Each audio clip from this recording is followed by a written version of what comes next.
This is titled How Not to Be Creepy at a Convention, but it really could apply to anything more general than that. First, let's define creepy. Creepy is causing an unpleasant feeling of fear or unease. Keeping in mind that you don't get to decide what's creepy to other people, there are a few things to think about. There's a lot of girls and boys and cosplays and crossplays and gender-bent crossplays and crossovers that you'll find at a convention, and you'll want to talk to them or take pictures. We understand the general population of geekdom is socially awkward, but that doesn't make an excuse for being overly creepy. Know that generally people are willing to talk to you if you can assess where their boundaries are. Getting too close.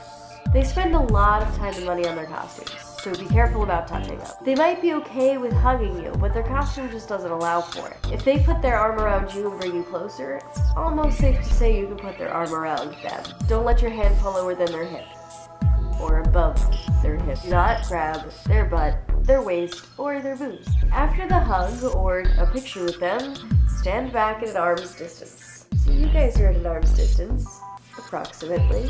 That's a good line there. You can just stay there. Really, you guys have mostly always been at an arm's distance, because I would be here. Right. This isn't just a general rule of thumb with people you haven't met yet or acquaintances. It's also a pretty good idea to use with friends. Always let them direct your contact with them. Abusing their time. They usually will allow pictures to be taken, but they're also there for the convention and festivities. Always ask first before snapping a photo. They might be late to a panel, or the costume contest, or in the middle of something else. They also might be okay with a photo, but they do have other things to do. If you plan on taking more photos, schedule a photo shoot with them on their time, and they will set aside half an hour to an hour for you. Or ask if they have that kind of time at the moment for pictures. Don't take pictures without their knowledge. Really, this is stalkerish behavior. Cosplayers often practice poses as part of their preparations, so wait until they strike a pose before taking your picture. Taking photos while they're setting stuff down or waving at a friend not only makes for a really blurry photo, and it's also a bit rude considering how much time and effort and money they spent on their costume. Don't take pictures across the room without their knowledge. This not only makes for a bad photo with low lighting, it also makes us wonder why you don't want us to know who you are. They spend a lot of time on their costumes. Like, a lot. The blurry, across the room, dark lit photo just doesn't do it justice. Some guy decided he'd asked to take a picture of me, and then proceeded to take a picture of my ass while I was setting stuff down. Then proceeded to take 20 more on his camera phone. After about the first 3, I gave up and started walking away, but I could still hear the camera click. Not okay, man. Acknowledge that other people do not exist for you. People go to conventions to meet people, but not necessarily you. Cosplayers are dressed up partly to enjoy being seen in it and partly for other people to enjoy seeing them in it, but they're not wearing it for you. You are not the reason she's there. Have a conversation. You walk up to somebody and say hi, and they say hi, and then the conversation does not happen. It's a bit weird if you're still standing there after 5 minutes hoping one appears out of thin air. Recognize that you both have nothing to talk about at the time, and depart. Respect their right to walk away.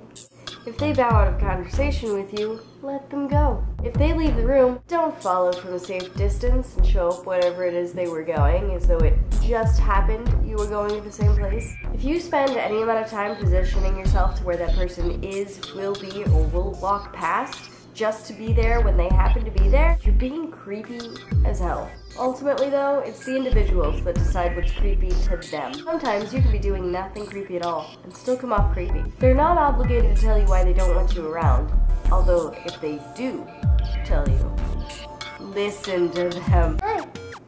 I woke up my kitty just for you guys, so she'll probably run away any second now. Yep. Hey, Mr. Cutes.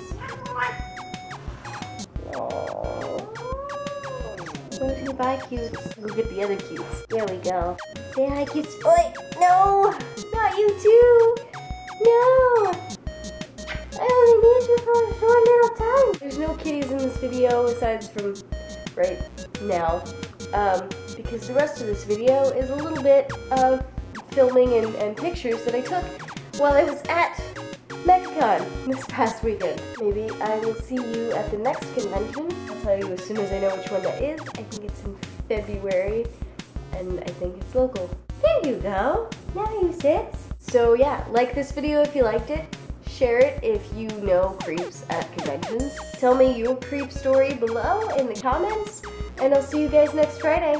Bye! Say bye! Bye!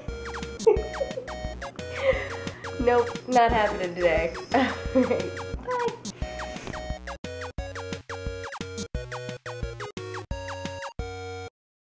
Alright, bye! It's okay. Here's 650, rest for $7. $750! Back to you, sir, for $800. Can't do it. $750, going once! Going twice! Sold for $700!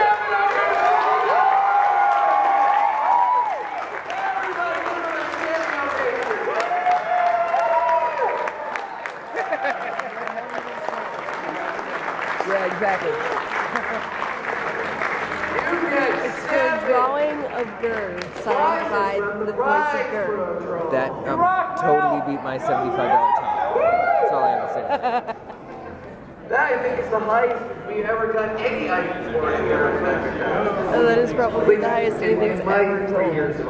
Ever. And I think I shot my voice doing that. Wow. But it was worth it. It was totally worth it. There's actually about 3 Slendermen running around this weekend. And I just saw 2 girls totally fangirl over the one of them. One of them gave him a hug.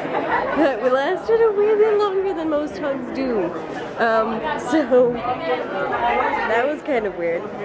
There's stuff in here. Sharp pointy things. Sharp pointy things, indeed.